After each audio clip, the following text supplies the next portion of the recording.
Waziri wa UGIMA wa MBERE Suzana Kumicha wa Labour Florence Bore wakigina Professor Njuguna Ndung'u amwe na kanjia ma gavana etongeretwe ni gavana Anne Waiguru na mukaririite kamitini ya UGIMA wa MBERE gavana Thrakanithi Muthomi Njuki ni boretwo gukinya mbere ya kamiti ya ngwataniro ya UGIMA wa MBERE iringanirite ajumbe kuma Senate na mbunge nene.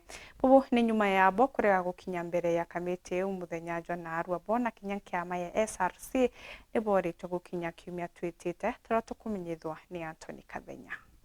Mawaziri bathatu liba waziri wa UGIMA wa mwili Suzana Kumicha, waziri wa Labour Florence Bore, waziri wa kigina Professor Njuguna Ndung'u amwe na kanjia ma gavana etongeretwe ni gavana wa Kirinyaga Anne Waiguru na mwikaliete wa kamiti ya UGIMA wa mwili kiri kanjino gavana wa Thrakanithi Muthomi Njuki leo ni barutu gukinya mbele ya kamiti ya ngwataniro ya UGIMA wa mwili yuthuranĩtie ile ya Senate na ya bunge nene tariki 2 mweri tuthiite akethirwa togu bakajukirwo matagere marito kulingana mawatho ma bunge nene. Ino ni nyume yabo kulega gukinya mbele ya kamiti ino muthenya umndi bakirithagia itumi ngurani.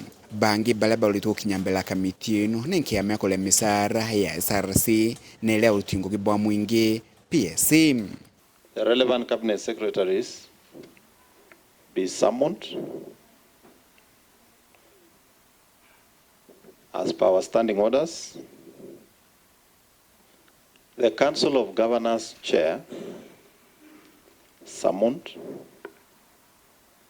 The Chair of the Council of Governors Health Committee, Governor Muthomi Njuki, who was a senator and who has never appeared before the Senate Health Committee anyway, is hereby summoned.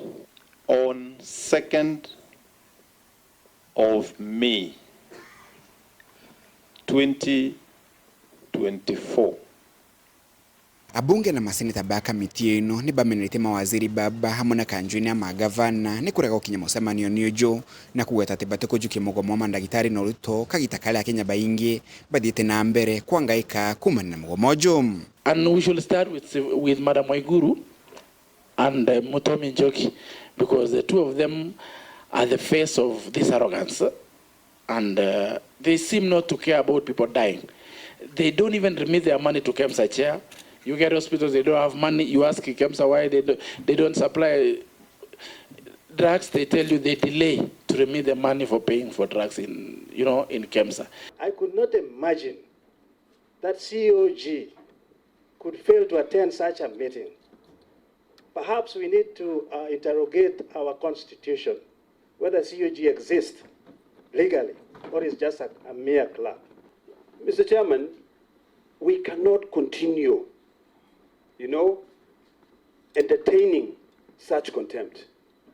I concur with the sentiments of my colleague that we need to summon each and every one of these individuals. And as we do so, I think it's about time that we now deal with this issue of this Council of Governors Secretariat being an illegal entity. And for the avoidance of doubt, any of them who may have any other activities should shelve them. And in case they do not, then they will face the full force as prescribed in our standing orders. But clearly from today's demonstration, I can now believe the doctors when they say the government ran away from them. They have run away from the committee, they have run away from parliament. How else are we supposed to have this conversation? Mandagitari baba hamwe na arigitani bangi balaba kinyire mbere ya kamiti ino ni magwite MUGOMO jo ukathi na mbere mpaka lia thirikari ikathikiria mendekiria mao. You go to the county, they tell you it's national. Go to national, they tell you it's the county. Finally we come to this neutral arbiter, they don't show up. We are going to stay home despite the canes, the threats and everything. We will stay home until the government, both county and national, come from the strike that they began 7 years ago. Wahudumu wa afya haswa maafisa tabibu ambayo mimi nawaongoza, sisi hatutakubali vitisho vyovyote. MUGOMO utaendelea mpaka watimize magano ambayo tumekuwa nayo na waweze kuja kwenye meza tusungumze. For us as the Kenya Union of Clinic Officers, they have been invited to conciliation. This is that time they have been invited. They have never appeared. Kenyans must start asking questions. The questions of whether it is better to continue having health under the governors since it seems that they are unable to manage. Kuma mji munene Nairobi, Mbeta Antony, Rangi wa Kathenya.